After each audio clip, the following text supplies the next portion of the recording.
Hey guys, Three and Out has its own YouTube channel, and we plan on doing coward type numbers. Here's the key.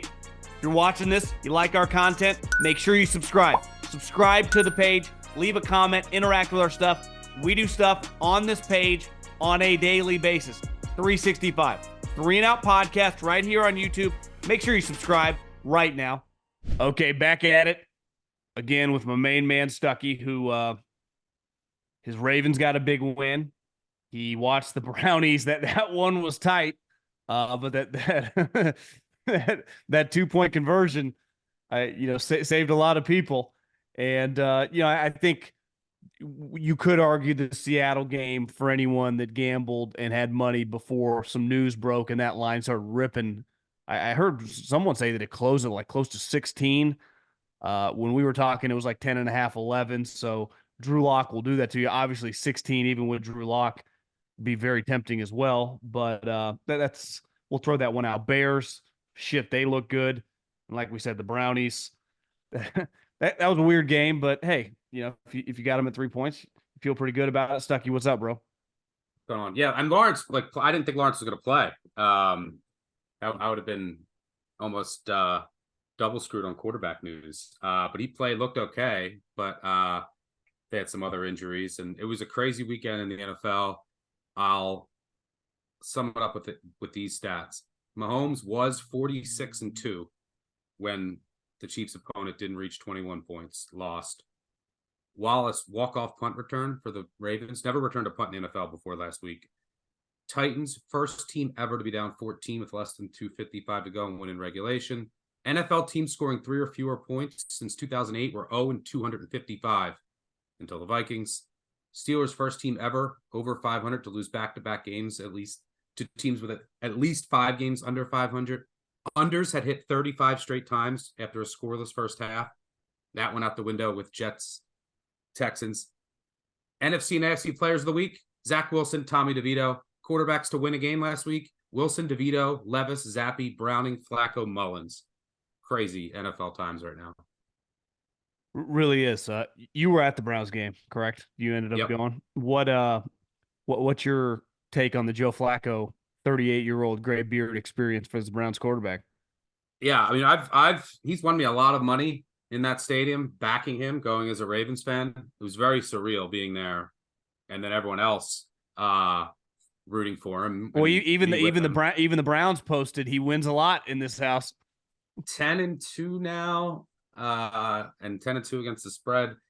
He, I mean, he's their best option. He still has a rocket arm, man. You have a lot of these quarterbacks that have been drafted recently that it's, you kind of want to get more mobile guy. Like Flacco has a stronger arm than half of them. He can still get it out there, and yeah, it was a fun game. And then after we, I didn't even think that they would go. I should have known that Doug would do something like that. It's kind of like going for 2, which won the Titans the game, going for 2 down, 2 touchdowns.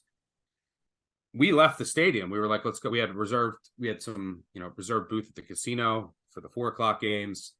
And we left the stadium with 2. And I said, oh, wait, they might go for 2. Let me pull this up on my, on my phone. So I pulled up the stream and we watched it and sweated as we were walking to the casino. But then I get there with a group of friends who are Browns fans, and I'm sitting there just in shock because they are having a legit combo, by the way, but they are having a real heated discussion about whether Joe Flacco, the same guy, Joe Flacco, they used to tell me is terrible back in 10 years ago when he was 28, is Joe Flacco, a guy they signed off the street making league minimum, is he better than Deshaun Watson, who they gave $1 billion to? And I just had to sit back and laugh and enjoying that conversation because it might be true.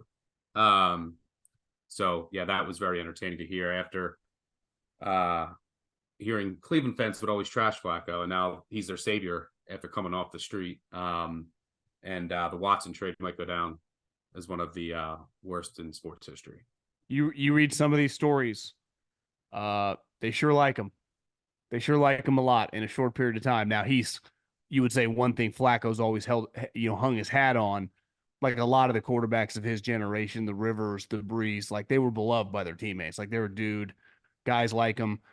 I'm not saying they don't like Deshaun, but it's a weird situation, And if your quarterback, I just think that's one position that if he's not like beloved when he walks in the room, because let's face it, like Aaron Rodgers, somewhat of an outlier, and even him, I think that was a little overplayed. But the Mannings, the Bradys, I mean, you see it right now with obviously Purdy. I mean, those fucking guys love him.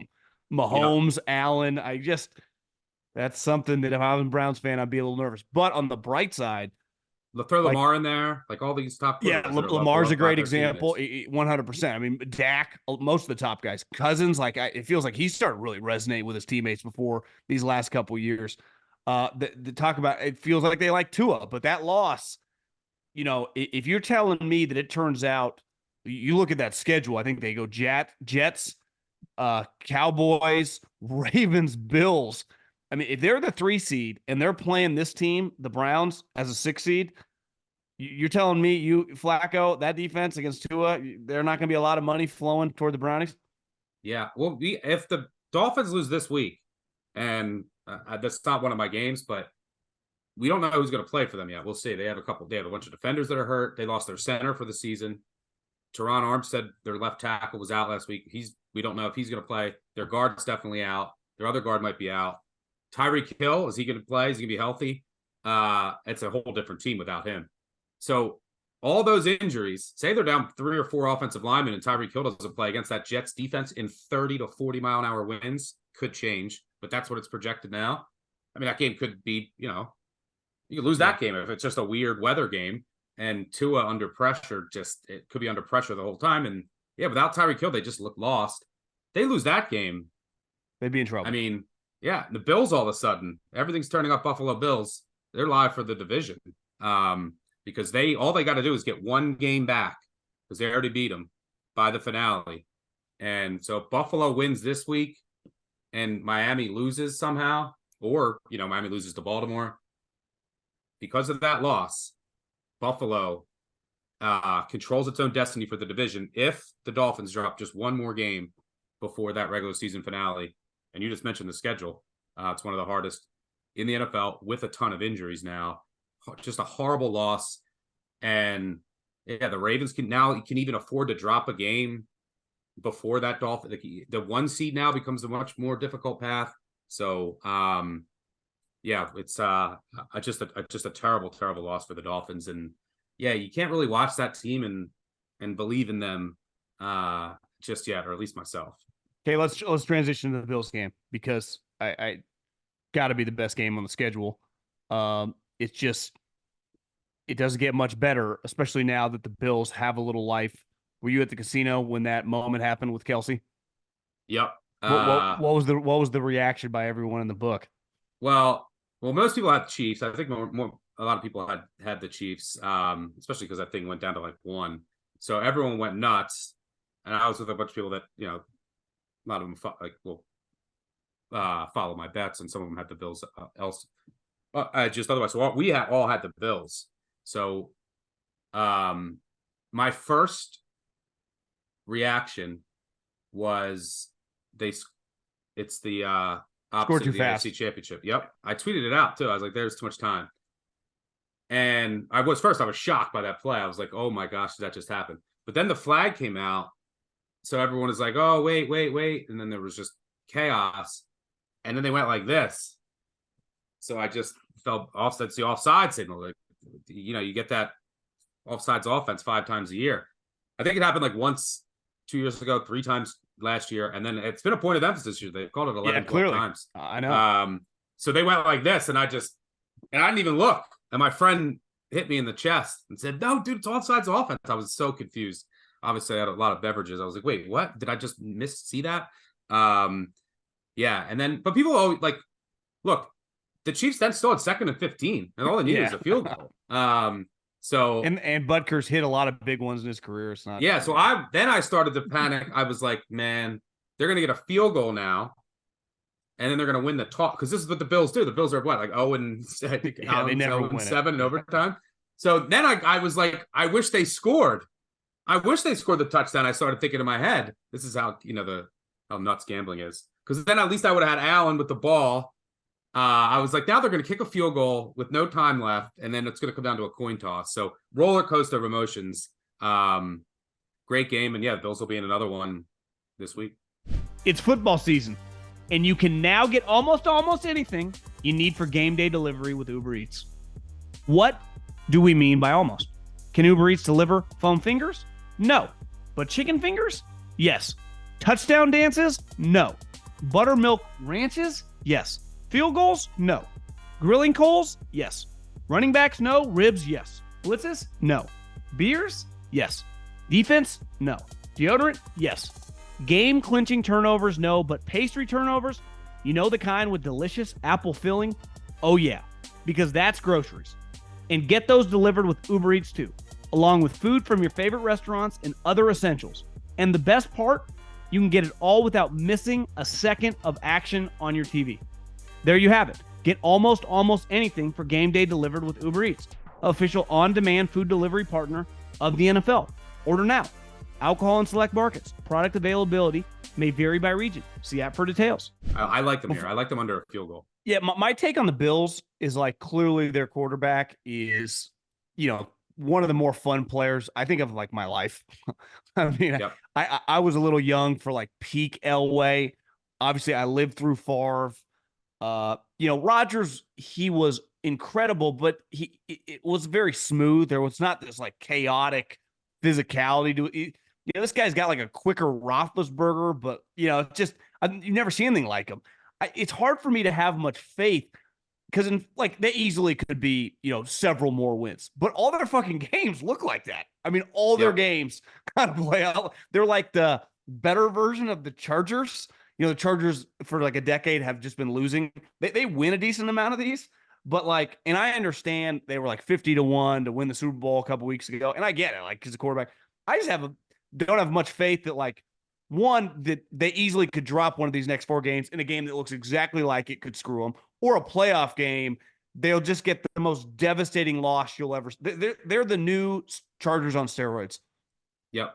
No, I don't have anything. They're playing really well. I faded them on this show and just in life. I think 5 weeks in a row. Every week I would just tell you about the defensive injuries. The market's not capturing them. Well, then the market kind of bottomed out on them. I remember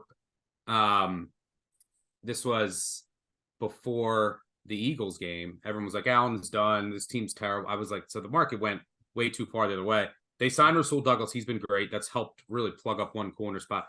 McDermott's made some schematic changes. And some other guys have gotten more comfortable. Over time, It's been a month and a half. That's what happens. So Cook makes way more plays now than he did, last year. The offensive line's playing really well. Joe Brady's been great as their new offensive coordinator, and the team's rallied. I have nothing bad to say about Dallas. Since that San Francisco game out, really after the bye, I haven't wanted to fade them. I've only backed them. Because I loved all the changes they made on offense, just their play calling, throwing on early downs, Dak using his legs, which just adds another element, makes their offense much more difficult to defend. And then their defense is, it's kind of boom or bust, but they've really adjusted in post Diggs life. But I will say that the schedule's been very easy if you look at all their wins, and they got the Eagles in a prime spot. The Eagles at the end of just an exhausting run, and they were beat up. Dallas had extra rest at home, and Dallas has been so dominant at home.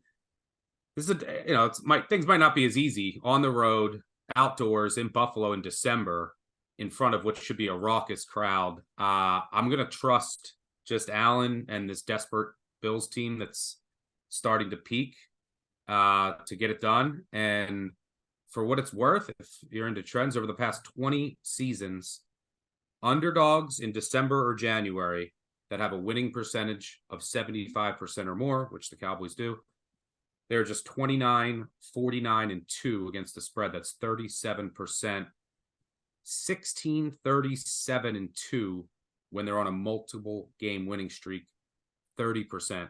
So, I think that this is the time to sell high on Dallas after that big win, going outdoors in Buffalo. I'm going to trust Allen and then to get it done. This isn't really I don't have many bad things to say about the way Dallas is playing right now, but I'm going to trust the spot and the way that the Bills are playing right now. And I think Allen and company get it done, but I think it will be a competitive game. To me, the crazy thing is like you said the stat to start off about that Tennessee Miami loss, which statistically is probably the worst loss given the way it happened with a couple minutes left, being up that much. But I don't take Miami. I guess if they were hosting the 1 seed, you wouldn't just say they have no chance against the Ravens, the Chiefs, or whatever. But I was never going to pick them to make the Super Bowl out of the AFC. I'm sorry, even if they were home. Maybe call me a hater.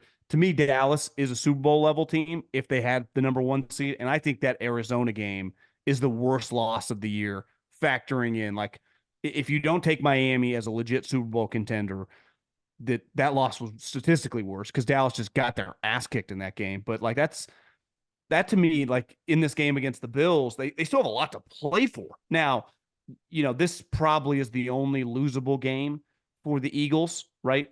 Long flight, Yeah. Seattle, but I don't know. I feel like Seattle's kind of imploding.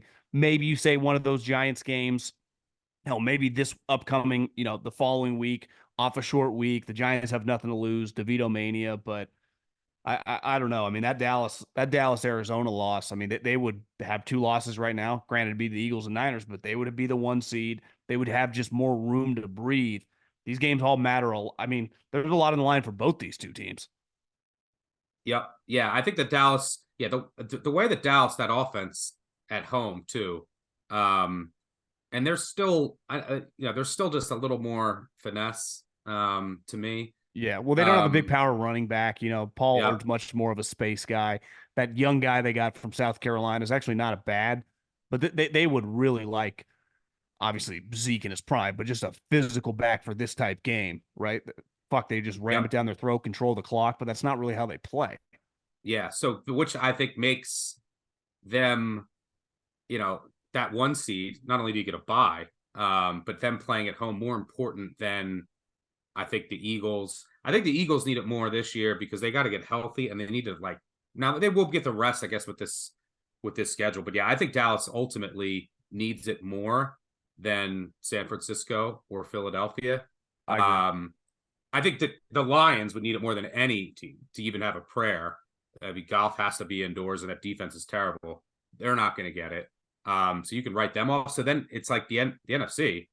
This is a 3-team race, and I think Dallas would need to get that. And yeah, you bring up that Arizona loss. Now, if the season ended today, the the Cowboys would have won the division.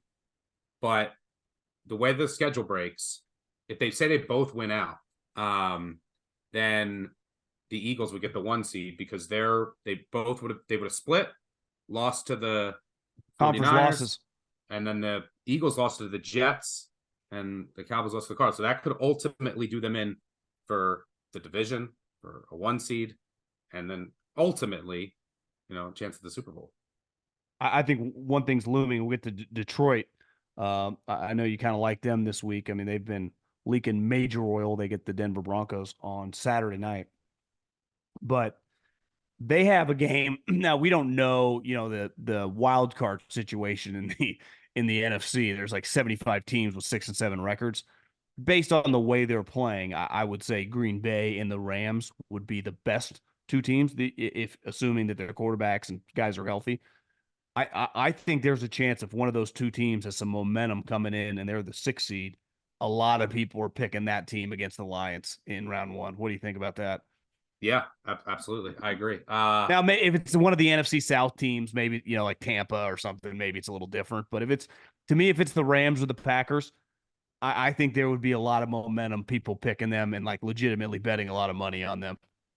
Yeah, the NFC could break a lot of different ways, and I hope just from a viewing perspective, we get the Rams and the Packers in.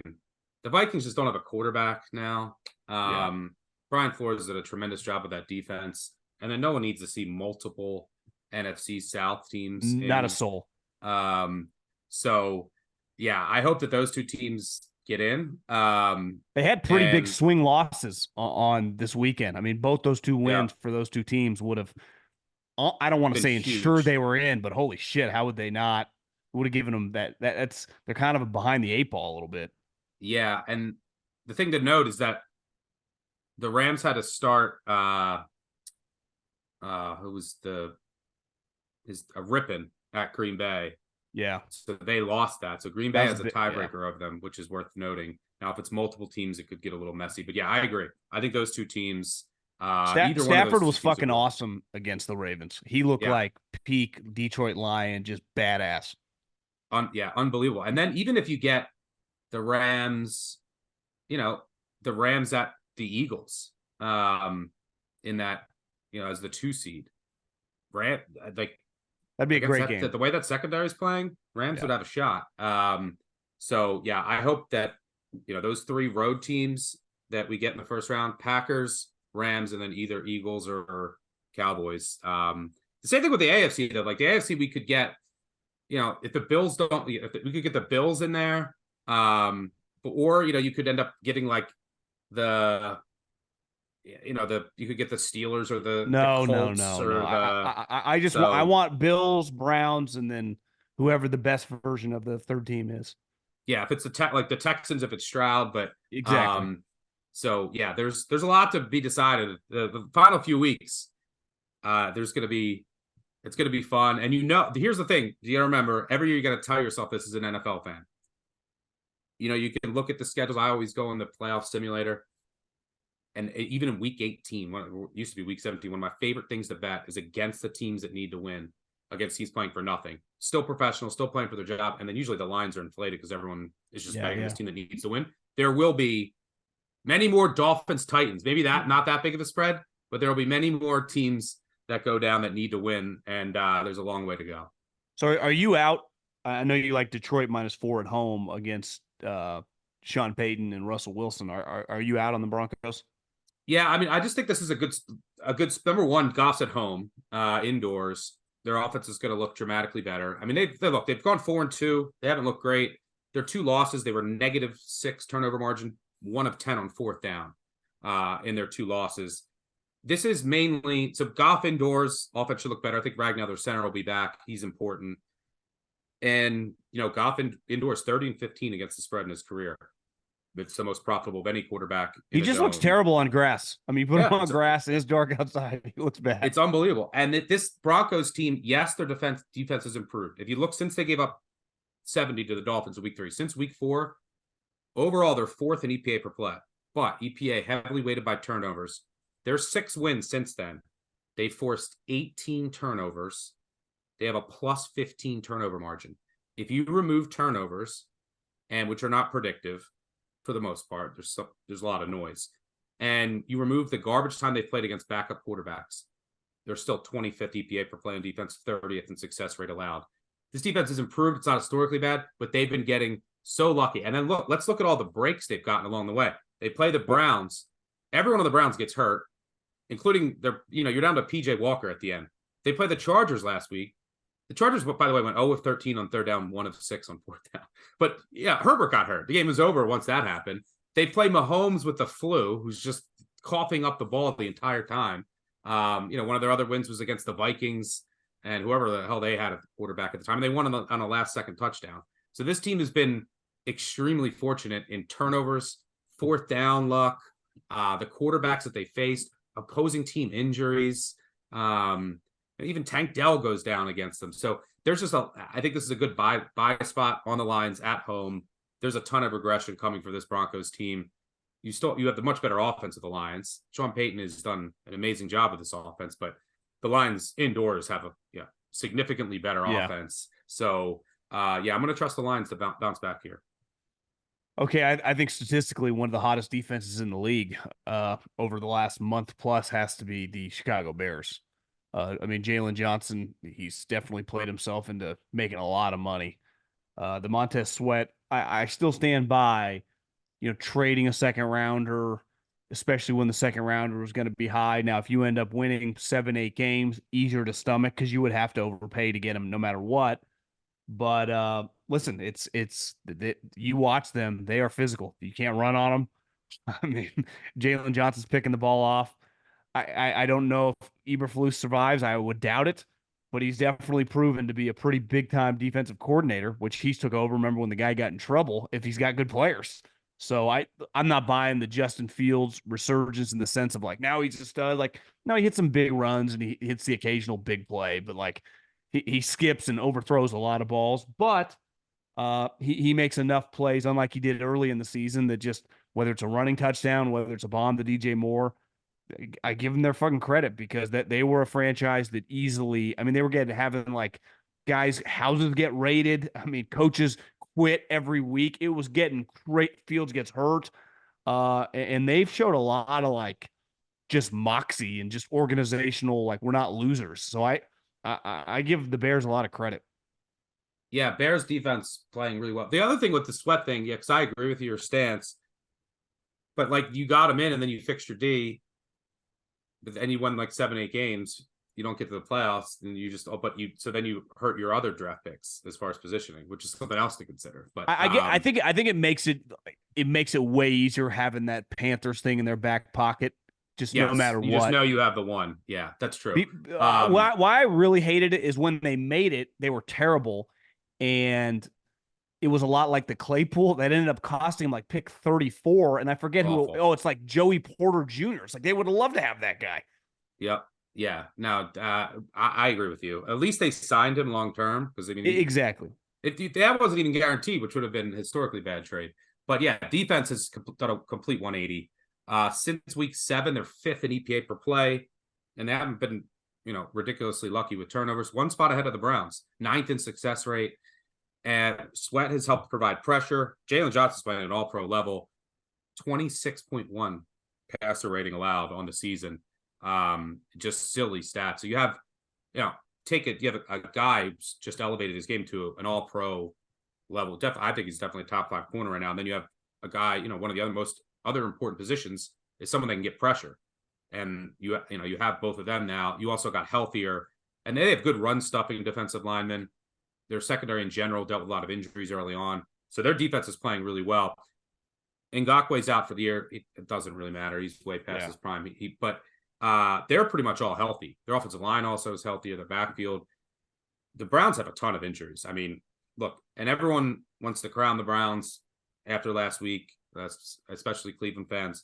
But they got the Jags in an ideal. It's short week.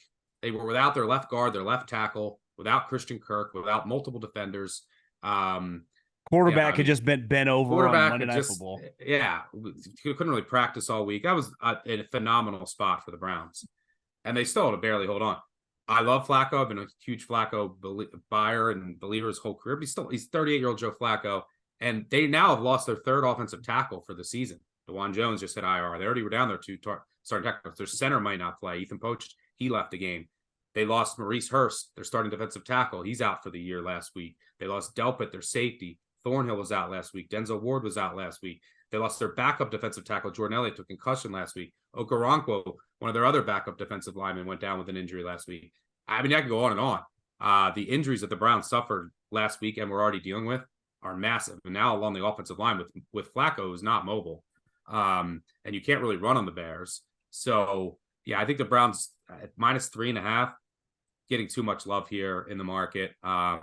I'll happily take this confident Bears team. And one thing to note with Justin Fields is if you go back to the Bears, I mean, the Browns defense has been great all year. Some weird results on the road, but especially at home. But quarterbacks who can maneuver and run and evade that pressure mobile quarterbacks have given them issues this year. So Fields at least has that. You don't want a statuesque quarterback in Cleveland with that pressure. So, yeah, I think a +3.5 the Bears in play. I just wanted to touch on this game before we get out of here. We talked about a little bit about the Dolphins, but are you buying any of this Jets? I'm sure you saw the quotes. Zach just said, F it. That was their mentality. Now, the first half, it was 0-0.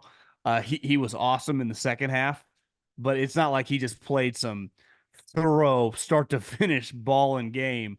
But maybe they have a little life. Miami short week. Is that kind of a sucker spot? Or is that like, the Dolphins better be careful because now Tyreek's a little banged up. That was a devastating L, but it's a divisional opponent. Things get weird. I don't really know what to make of the Jets. I would probably stay away, but I'm tempted. Yeah, I would probably stay away. I mean, you always want to remind yourself, look, teams aren't as good or as bad as they looked the previous weeks. So then, like, it's easy to fall into this. The Dolphins suck. Look at the Jets last week. Let's bet the Jets. But I will say, there's a lot of unknown right now. I might play the Jets. I wouldn't lay it with the Dolphins, but I want to see who plays the Dolphins. Like the Dolphins, like I said, they could be out 3 offensive linemen. Tyreek Hill could be hurt. They have a bunch of defenders that have been hurt. 8.5's a lot of points for a team that can get pressure and a quarterback that can't avoid pressure with his offensive line. And now they're out. Their center's definitely out, and they don't really have a backup. You saw the Titans just get pressure every play. And if Hill's out, I want to see if Javon Holland plays, because the Dolphins, they've lost both their safeties last week. They've lost 2 linebackers that are out now.